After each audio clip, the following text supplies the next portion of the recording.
London, 1983. The city hums with the energy of a new decade, but on a quiet stretch of Baker Street, a street known for its fictional hero, a real-life monster was about to carve his name into history.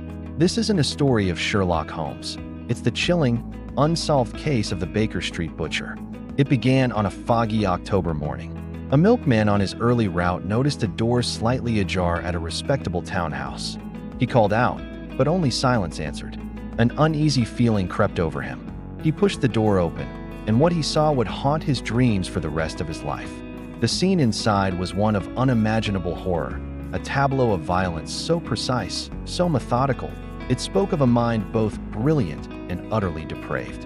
The victim was a prominent art dealer, a man known for his quiet life and vast collection. But the police quickly discovered he was living a double life, one that pulled him into the city's shadowy underbelly. The media, hungry for a sensational story, dubbed the unknown killer the Baker Street Butcher, a name that sent a wave of terror across London. He was no common criminal. He was a phantom, leaving behind a scene that was both a slaughterhouse and a work of art, meticulously arranged. The investigation, led by a determined chief inspector nearing retirement, hit one dead end after another. There were no fingerprints, no weapon, no witnesses who saw anything more than a fleeting shadow in the gaslight. Every clue was a paradox. A rare book left open to a specific page, a chess piece placed deliberately on the victim's chest. These were not random acts.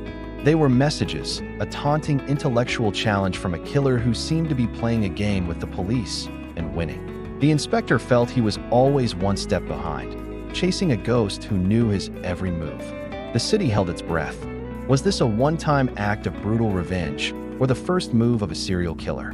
The police profile suggested a person of high intelligence, someone with medical or surgical knowledge, someone who could move through London's high society without raising suspicion. The list of potential suspects grew, from rival dealers to spurned lovers, and even members of secretive clubs.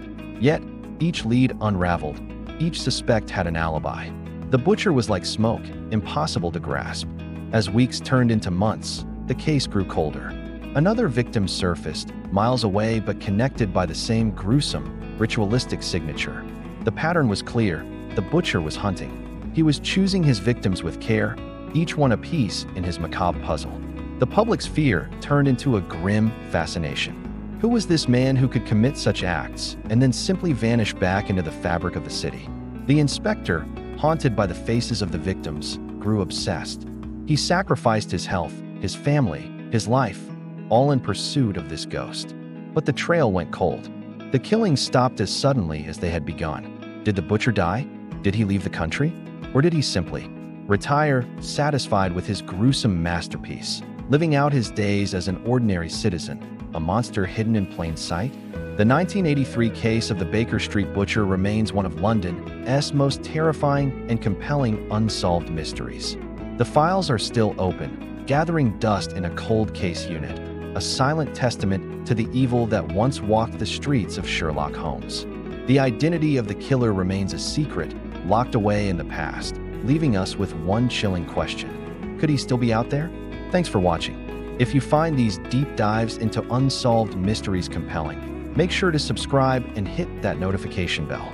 We have many more dark histories to uncover together. Until next time, stay curious.